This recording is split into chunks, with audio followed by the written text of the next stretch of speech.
There is a part of the teachings concerning Prapati Yoga, or taming the mind, taming the ego. The entire task of spiritual practice comes down to taming the ego, surrendering the ego, dissolving the ego, and taming the mind. What does it mean, taming the mind? It means that at the very least you are always serene and happy. At the very least you have understood the principle of cutting off hopes and fears, and you have grasped the principle of non-action. Taming the mind is always connected with sahaja, a contemplative presence on one side, contemplation, and on the other, taming the mind. They always go hand in hand. Taming the mind is not an easy practice. You shouldn't think that this is something simple, nothing of the kind. Sometimes meditation or technical practices are easier, while taming the mind is more difficult. This is a true practice and you can't get distracted in it. It is very important to understand that spiritual progress is directly connected to taming the mind and the ego. A Christian nun was once asked after 9 years of obedience in the monastery, "Are there any results? Have you grown spiritually? Has anything changed? Have you had any experiences?" She replied, "I haven't had any special experiences yet, but there are some small changes. At least I have learned not to judge others. I consider this a great achievement, and indeed it is.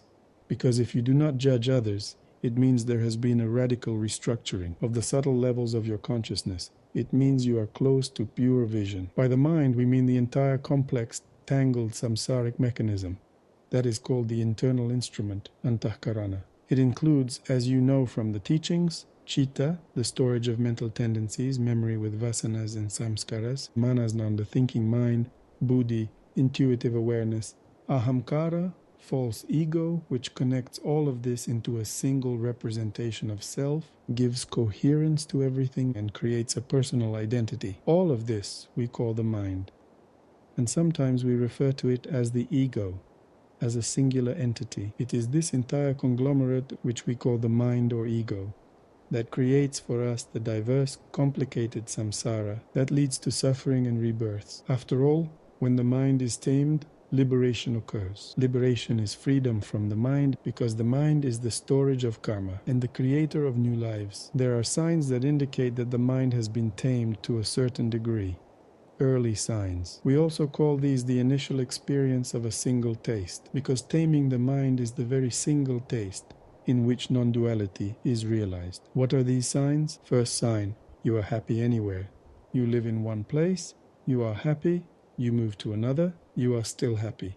Wherever you are always happy. When a person attains deep meditation, contemplative presence and relaxation, it doesn't matter where they are happy everywhere. Happiness anywhere is a sign that the mind has been tamed. Second sign of a tamed mind, relaxed attitude towards food. When the mind is tamed and it doesn't matter what you eat, this is also called the principle of the single taste. It happens that a person eats incorrectly, but this cannot be called the single taste. They simply eat whatever is given by the Manipura chakra. Later, they begin to eat correctly. But remember, you can perceive any food purely, and it will be blessed by your pure vision and will bring you benefit. Third sign of a tamed mind, you don't care about how you dress. Whether your clothes are beautiful or unattractive, it doesn't affect you. On the inner level, you should have a pure vision regarding any clothing and a lack of attachment to things. Fourth sign of a tamed mind, no matter who you are happy. No matter what status you have, what service you are performing, you are equally happy in all states, statuses, and services. A tamed mind means that happiness doesn't depend on what you are doing, and if you don't yet have such a tamed mind, you must determine how to achieve it. Such happiness, achieved through the realization of these 4 signs, is the initial stage of the single taste. For someone who attains it, happiness becomes stable and unshakable. It cannot be shaken by any external circumstances, because all external circumstances revolve around these 4 signs. Therefore, I wish you to attain such happiness within, that doesn't depend on external circumstances, always nourishes you, and successfully guides you along the spiritual path.